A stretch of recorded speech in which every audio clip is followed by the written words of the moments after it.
And so I don't want you to get offended when I say this, but when God begins to stretch the capacity of your learning, one, in that phase of maturing, first of all, seasons have to die for new seasons to begin. And when old relationships and old verbiage and old language and old concepts begin to die off, fear begins to set in because we're 30 or 40 or 60 thinking, what in the world can I relearn or do? And I want to encourage you, because when we think that we need better stuff or better homes or more money, most, if not all of society goes right back to plan A, and that is, I got to go get a second job. Go get a job. I've met people that have 3 jobs. Makes no sense to me. I don't understand. 3 jobs, still broke. I'm like, at some point you think you would figure out that ain't gonna work. 3 jobs. Sowing all of their time, their skill, their talent. Listen to me. Allowing a person of entrepreneurial understanding to rent your God-given ability, pay you a wage while they keep the profit. Yeah. Now, if that doesn't bother you and you're satisfied with it, then stay where you are. My God. But as for Kevin Mullens, the minute that I realized that a job gave me a wage, yes. and I want to just put this in here, it has never settled very well with my spirit that another person determines what I'm worth based on what they're willing to pay me. That bothers me, Dr. Trimm. When someone stands up here like you and says, my time's $9,000 an hour, most people here probably inside laugh a little bit because it sounds almost crazy to think someone could command 9 or 10 or 15 or $50,000 an hour for their time. You know what the difference is? They value the information they bring to the table, and because they are occupying a different space than you, somebody will pay for it, because the keys that you need to unlock your future are in the voices of many that are speaking to you in this conference. Yeah.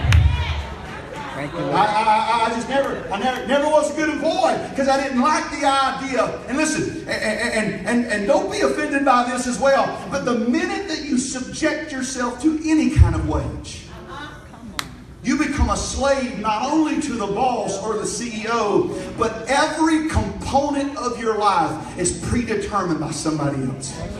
Don't act like your boss doesn't control your life. Even if you think they don't, they do. And here's why. Your home you live in is based on the amount of income you earn. The cars that you buy, the credit limit that you have, where your kids go to school, if it's private or public, if they take private lessons, what side of town you live on, the churches you attend, the amount of money that you give, the tithes, every component of your life becomes controlled and dictated by someone that says, hey, you're worth $15 an hour. My God. You're worth 20, you're worth 30, you're worth 40. And for those of you in the room that go, I have a job and I get $100 an hour. Man, that's great. That's about $200,000 a year, and there ain't nothing wrong with that. But even if you're making $100 an hour, at some point, you run out of time. I meet neurosurgeons that'll say, Kevin, you make $1 million a year in network marketing? I say, I do. I say, I'm a little bit more than that, but it's okay. I say, you make 7 figures at network marketing? I say, I do. And they'll say, well, I make 7 figures and maybe I'm a neurosurgeon. I'll go, that's great. But most people that have the responsibility that you have are also time broke, meaning you have all kinds of money to bank account, but you couldn't never take off. That's right. You got to leave here today and go, am I currently occupying space that can allow me to grow as a person within the framework of the company and eventually earn the type of revenue that I need in order to truly be free? I want to share with you that when you leave here today, reverse the process. When you leave here today, stop looking at how you did things in the past, which is get a job, find a job. Most of us don't even have the job we like. We put 25 applications in and settle on the one that called us. We live most miserable most days because we don't even want to get up and go nowhere. Rarely are we passionate about what we do. And so we spend all of our time trying to get more money, more money, more money. Hey, but Kevin, the rich, all they think about is money. That's a lie. Dr. Cindy Trimm ain't thinking about money if she goes shoe shopping.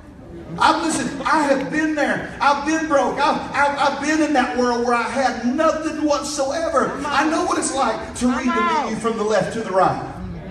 I know what you know what that is. My God. Steak. My God. Tofu chicken, $9. Chicken? We're getting chicken over here. You know you be reading that menu from right to left. You don't even buy what you want, you buy what you can afford. I want you to leave here today and I want you to realize that God never placed limitation on you. God never placed any limitation on how you think. Matter of fact, He said, ask big things. And the problem with that is that most of us has been taught it's wrong to even pray for natural things. We act like somehow God don't want you to have the mansion or the Mercedes-Benz or the Bugatti or the Rolex watch. We act like somehow that would be a crying shame God would bless you with carnal things. Listen, when the disciples looked at the Lord and were confused about, well, it's harder for a rich man to go to heaven than it is for a camel to go through an eye of a needle. First of all, most preachers take that completely out of content, and if I had an hour, I'd share it with you. But I want you to remember, the disciples were standing by hearing this. Obviously, they were not poor, because no one poor would have looked at the Lord and said, well, Lord, who then can make it into heaven? Why would they even ask? Poor people, when they hear rich people lose their money, they're like, yeah, told you so. It's about time. He got what he deserved. We become envious and jealous and spiteful. The disciples wouldn't have been concerned with whether or not a rich man could actually go to heaven, but they said, Lord, who then? Who? And here's what the Lord said, with men it's impossible, but with God it's possible. And then He said, Peter, I want you to understand something. The reason that I asked the rich young ruler to give up all that he had was not because I wanted him to be poor. I wanted him to understand that most rich people, money masters them. But a spirit-filled entrepreneur that walks in the framework of divine favor and lives in uncommon seasons of increase, they control and master the money because money takes on the nature of the person that owns it. And money in the hand of a believer, Satan despises that more than anything at all, because when you're spirit-filled and you can't buy no money, you can't rent, you can't go anywhere in life. That is the kind of stuff that Satan's in behind you, champion it all. He's hoping you just keep staying where you are. Because listen to me, the minute that you add income to your spirit, then it's impossible, but with me it's possible. And He said, Peter, know that whatsoever a man gives up on this side of eternity, I'll give him 100-fold more in this time. I want you to leave here today. I want you to leave here today, and for the first time in your life, Dr. Cindy Trimm was really all over my message, and so I'm going to leave so much of it out. But here's something that she talked about I'm going to expound on just for a little bit, and that is, when you leave here today, remove the restrictions from your ability to dream, and go back to that person that thought anything was possible. And I know it's easy to say, with God, all things are. We love to quote that. But when we read about the mustard seed, when we read about that, do you know that the scripture actually says that if you have faith as a seed of what? Of mustard seed, the scripture says you can say to the mountain, be thou removed. And He goes on to say that whatsoever thou sayest, thou sayest. What will you say? He says, with you nothing shall be impossible. You say, well, but with God and with you. Why? Because now you realize as a son and daughter of God that your words and His become one. And now you're allowing the omnipotent power of the supernatural presence of God to speak and declare and to back up and fulfill the words that you say. Daniel said that the Lord came for my words. My words. Leave here today, and I want you to dream in reverse. And here's what I want you to do. As I close out this portion, here's what I want you to do. I want you to dream in reverse and take the lid off of it, and I want you to write down the things that you really want in life. And don't be afraid that because of previous teaching, that because you want a home in Jamaica and one in Ireland overlooking the cliffs of Moher, maybe a flat in London so that you can shop. Don't be afraid because you want the largest log cabin overlooking the Smoky Mountains, and maybe you're the type of person that would love to live in a penthouse suite in New York City, and the fact that you have all of these homes, it would be impossible for you to get to all of them unless you own the Gulfstream jet. Take the lid off of your dreaming. Take the lid off. Unfold the capacity of who God made you to be. Realize that the full inventory of heaven resides inside of me. My. All of God is in me. The full inventory of heaven heaven as me. I am unlimited in my resources. The full Listen to this. inventory. Start dreaming, start planning, start writing it down. Start putting all the things down that you want. And here's what I want you to do. Now working in reverse, instead of go getting a job, making a little bit of money, then buying stuff, and when you want better stuff, having to go get another job. What if you find out today and start teaching your kids, what is it that you want now? What do you act, not what you settle for. Don't act like you haven't settled in life. Not what you settle for, what you really want. Write it down. And here's what I want you to do. Now go back and figure out how much money, you mentioned it, sister. How much money would it take you to live this lifestyle? Is it 50 grand a month? Don't be afraid to say that. Will it cost you $50 million, $100 million? You act like God views money the same way you do. He does not. Well, what is it? He told Abraham, listen to me, he told Abraham, he said, wherever you walk, wherever the soles of your feet drop, I'll give you ownership. Most of you understand that as Abraham's seed, we have access to the same promise. But what good would have the promise did Abraham had he stayed in his living room? Well, Lord, wouldn't want to go outside. Wouldn't want to offend nobody. Find out what it would cost you. And once you know what it would cost you, let's just say it's $100,000 a month. $100,000 a month. The last thing is the easiest part. Now get with a mentor or someone that has created income or significance or wealth or success. Someone that has the lifestyle. You know, we talked about mentorship here today. You can't even pick a mentor until you know what you want in life. You say, I want Dr. Cindy Trimm to be my mentor. She would be useless to you if you didn't have some common goals with her. I pick mentors based on the lifestyle and the spiritual level of aptitude they have because I know something inside of them can get me where I've never been before. Here's what you then got to do. Start going down through the pages and figuring out where could a guy like Kevin Mullens that dropped out of high school. Come on. Wow. Probably wouldn't have been on nobody's list to accomplish anything in life. Wow. I didn't go to any cool biblical schools to be a pastor or minister of the gospel. I don't have a bunch of accolades and trophies, and I come from what people would call in my neighborhood. They might have said Kevin comes from a town that's full of a lot of white trash. I wouldn't have been given much hope to do much in life. But what's great about life is that life just simply gives you what you demand of it by the actions that you take. And if you settle for a life of average and ordinary, that's exactly what you got. I meet people sometimes in my entrepreneurial journey go, woo, man, I'm glad the last 8 years is over. And I go, man, I made over $1 million a year in the last 8 years. And then I'll meet something that'll go, man, I'm so scared what the next 4 years is going to look like. It's going to be scary to death. Let me tell you something. Regardless of who's in charge of any government, of any church, of any economy, none of that has bearings on the bride of Jesus Christ.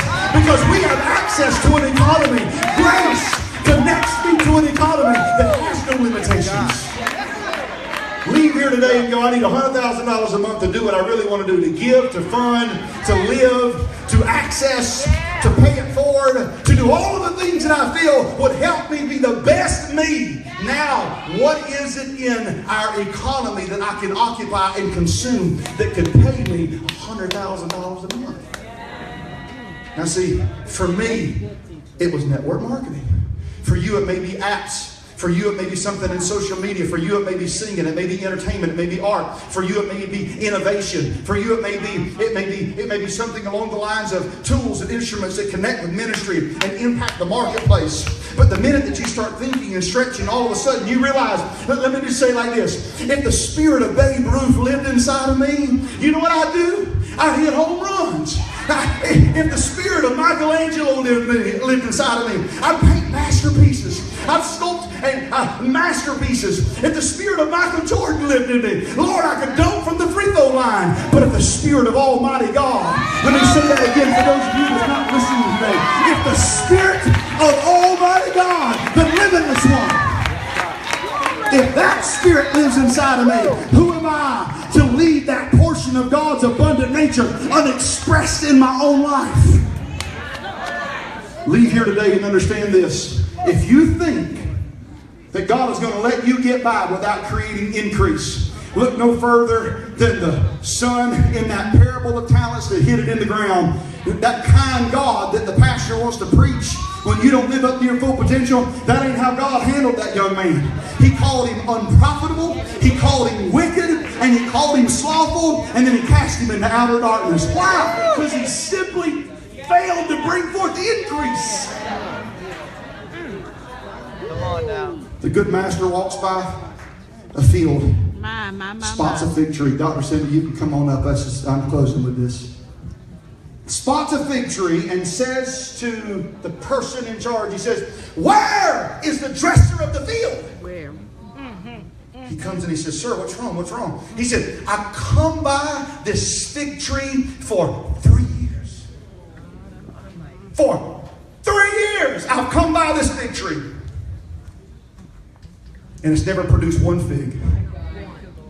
Cut it down." Now, I know that's harsh.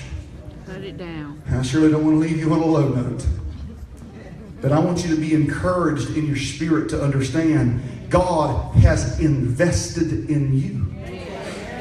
Listen, Dr. Cindy Trimm already put some fear in some of you because she said, "Don't waste my time. Don't fill out the paperwork. Don't turn it in. Don't pay for it. Don't get the book if you ain't going to apply it." Now imagine your Heavenly Father. For us to sit on a church pew somewhere, act like somehow we're going to get by in life without being demanded to bring forth increase. The master said, "It looks like a fig tree." I know how church going can be sometimes. The reason so many of our millennials are leaving for the marketplace, and the reason that so many of our church people are failing to fill up churches today, is because nothing about the gospel today is attractive. That's right. Nothing about it's attractive. Our kids don't want nothing to do with this. All they see is fame, money, big homes, everything else going on in the world. And somehow they think that has to be detached from living for God. It doesn't. The minute that you live up to your full potential. Matter of fact, let me say it like this. Anybody in the room that fails to live up to their full potential brings hurt, shame, disrespect, and punishment on the people that they're connected to. God is expecting increase of you. You look like a fig tree. You smell like one.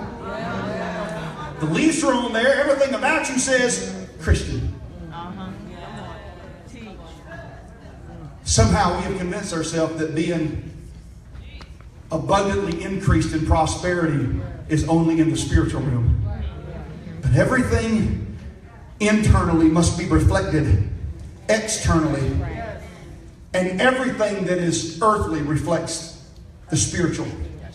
Leave here today, take the principles. For me, it was network marketing. For you, it might be creating your own network marketing company. Whatever it might be, find what you want, find out what it costs, and become hungry enough to find something in the economy that can pay you the money you need and desire to live the life that you feel you're destined to live, and don't settle for anything less. Guys, I appreciate you.